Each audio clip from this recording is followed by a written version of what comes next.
Assalamualaikum warahmatullahi wabarakatuh. Rahayu Rahayu Sagung dumadi. Akibat penghinaan Panembahan Senopati terhadap Sultan Hadiwijaya, Panembahan Senopati begitu teriris-iris mendengar kabar yang disampaikan utusan Nyi Tumenggung Mayang yang merupakan adik kandungnya. Terbayang ketamanan Raden Pabelan, keponakannya yang mati sia-sia. Ia berpendapat bahwa tindakan Raden Pabelan memang sudah kelewatan, dan jika ia berada di posisi sultan akan menjatuhkan hukuman yang sama, yaitu hukuman mati. Namun keputusan untuk menghukum Tumenggung Mayang diasingkan ke Asem Arang tidak bisa ia terima. Tindakan Sultan Hadiwijaya menghukum Tumenggung Mayang merupakan tindakan yang sewenang-wenang, kata Panembahan Senopati kepada Ki Juru Mertani. Loh, alasannya apa kok disebut sewenang-wenang? Tanya Ki Juru Mertani. Jelas paman, yang salah itu Raden Pabelan, bukan Tumenggung Mayang.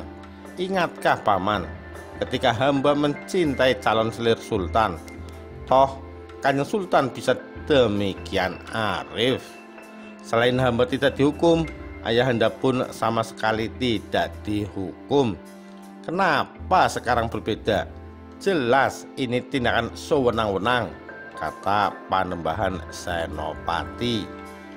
Ki Juru Mertani berusaha mengerti kedua belah pihak, walau di matanya ia berpendapat, ya jelas beda toh. Yang satu cuma calon selir, hilang bisa dicari yang baru. Sedangkan ini anaknya, tentu nggak mudah untuk memaafkan. Jadi faktor subjektivitas pasti ada, dan ini mendorong tindakan yang berlebihan, yang cenderung sewenang-wenang. Ki Juru Mertani pun sependapat memang agak berlebihan tindakan Kanjeng Sultan, walau ia bisa memaklumi karena ada rasa subjektif tersebut. Terus apa yang akan engkau lakukan? Tanya Ki Juru Mertani kepada Panembahan Senopati. Dengan lugas dan tegas, Panembahan Senopati berkata, hamba akan perintahkan prajurit pilihan Mataram untuk membebaskan Tumenggung Mayang. Terkejut Ki Juru Mertani mendengar ini. Engkau berarti akan melawan Kanjeng Sultan Hadiwijaya, anakku. Apakah gara-gara Tumenggung Mayang adalah iparmu sehingga engkau turun tangan? Tanya Ki Juru Mertani. Bukan karena Tumenggung Mayang adalah iparku, paman. Hamba melakukan ini karena melihat kesewenang-wenangan terjadi di mata hamba. Kebetulan sekali menimpa kepada ipar hamba. Jadi yang hamba lawan adalah bentuk kesewenang-wenangan, bukan pribadi Kanjeng Sultan, kata Panembahan Senopati. Ki Juru Mertani pun bisa mengerti akan alasan Panembahan Senopati, walau memang ia melihat ada sedikit unsur subjektivitas. Sudah terbayang di mata Ki Juru Mertani, Mataram akan berperang melawan Pajang. Namun paman, kira-kira bagaimana cara yang terbaik agar bisa membebaskan Tumenggung Mayang? Tanya Panembahan Senopati.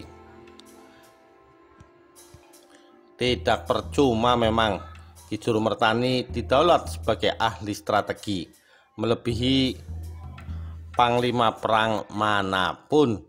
Ia pun langsung berkata, dalam usaha merebut Tumenggung Mayang, jangan sampai engkau turun langsung.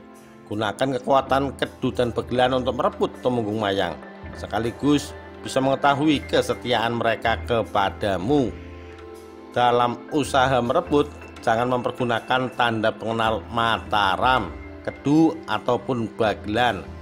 Pergunakan baju seperti rakyat biasa, seperti begal atau rampok saja.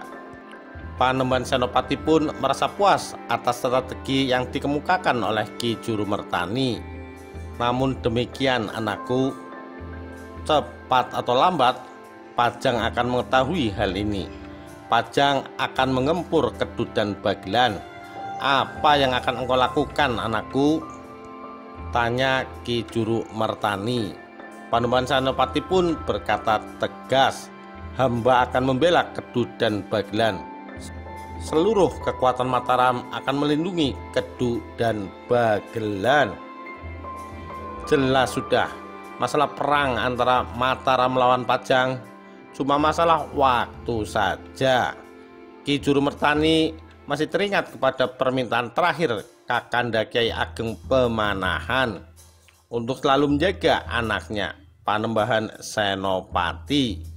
Maka ia berusaha memberikan strategi terbaik kepada Panembahan Senopati, atau dengan perkataan lain, ia lebih pro kepada Mataram. Pasukan Mataram, Kedut dan Bagelan semuanya menyamar seperti rakyat biasa. Tidak ada baju ataupun tanda pengenal keprajuritan. Siapa yang memimpin pasukan ini? Tiada lain adalah Ki Bocor, tokoh yang pernah berusaha membunuh Panembahan Senopati, namun gagal dan bersumpah setia kepada Panembahan Senopati. Jumlah pasukannya sendiri kurang lebih 2 kali lipat dibandingkan pasukan Pajang yang mengawal Tumenggung Mayang. Secara kualitas memang sudah dipersiapkan. Atas informasi dari utusan Nyi Tumenggung Mayang, secara kualitas juga prajurit yang dipilih adalah prajurit pilihan. Pasukan Mataram, Kedut dan Bagelan bersiap-siap di hutan Jati Jajar, dan mereka pun langsung menyiapkan strategi. Pasukan dipecah menjadi 2 yang akan menyerang dari sisi kiri dan kanan. Masing-masing bagian pun dipecah menjadi 2, yaitu pasukan pemanah dan pasukan penombak. Pasukan pun diberi pengarahan bahwa jangan sampai melukai Tumenggung Mayang yang berada di tengah-tengah formasi barisan Pajang. Jadi jika nanti terlihat pasukan pemanah dahulu yang melakukan aksi, setelah itu baru pasukan penombak yang menyerbu pasukan Pajang. Tidak berapa lama pasukan Pajang yang mengawal Tumenggung Mayang pun muncul. Tumenggung Mayang berada di barisan tengah barisan. Pasukan pemanah langsung menghujani barisan pasukan Pajang dari sisi kiri dan kanan. Tak ayal, banyak pasukan Pajang yang langsung mati kelojotan. Hujan anak panah terus terjadi dan menimpa pasukan Pajang. Walaupun pasukan Pajang berusaha berlindung, namun tampaknya banyak yang tewas dengan taktik ini. Setelah itu gantian pasukan penombak yang merangsek dari kedua sisi. Pasukan Pajang cukup terperanjat melihat ada kawasan begal yang cukup lihai memainkan taktik militer. 4 petinggi prajurit Mataram cukup terkejut. Pasukan Pajang yang kalah dalam hal jumlah pasukan juga terlihat kalah dalam kualitas. Ki Bocor terlihat mengamuk sejadi-jadinya. Keris pusaka di tangannya laksana malaikat maut yang siap menjemput siapa saja yang mendekat ke arahnya. Pasukan Pajang tampak kewalahan. 3 petinggi prajurit Pajang sudah tewas terkena tombak dari gabungan pasukan Mataram, Kedut dan Bagelan. Tinggal 1 orang petinggi yang masih bertahan, walaupun luka-luka cukup parah. Melihat keadaan yang tidak menguntungkan, ia memerintahkan 5 orang prajurit segera kembali ke Pajang untuk melaporkan hal ini. 5 orang prajurit segera menaiki kuda dan menghentakkannya. Tidak mau buruannya lepas, 10 prajurit Kedut langsung diperintahkan untuk melakukan pengejaran. Namun karena prajurit Pajang lebih memahami lika-liku daerah, maka bisa menjaga jarak dari kejaran prajurit Kedut. Pasukan Pajang di hutan Jati Jajar tewas semua, dan Tumenggung Mayang berhasil dibebaskan. 4 petinggi prajurit Pajang dipenggal kepalanya sebagai bukti bahwa pasukan Pajang telah ditaklukkan. 5 prajurit Pajang akhirnya berhasil memasuki wilayah Pajang dan 10 pasukan Kedu segera menghentikan pengejaran. Segera 5 prajurit melaporkan kepada Sultan Hadiwijaya. Ia begitu murka, ia seperti ditampar. Kekuasaan dan kedaulatannya begitu dilecehkan. Ini berarti perang, dan ia sendiri yang akan memimpin peperangan. Akan ia bumi hanguskan semua penghinaan yang ia terima. Demikian kisah murkanya Sultan Hadiwijaya atas pelecehan yang dilakukan oleh Panembahan Senopati. Sekian, terima kasih. Wassalamualaikum warahmatullahi wabarakatuh. Rahayu Rahayu Sagung Dumadi.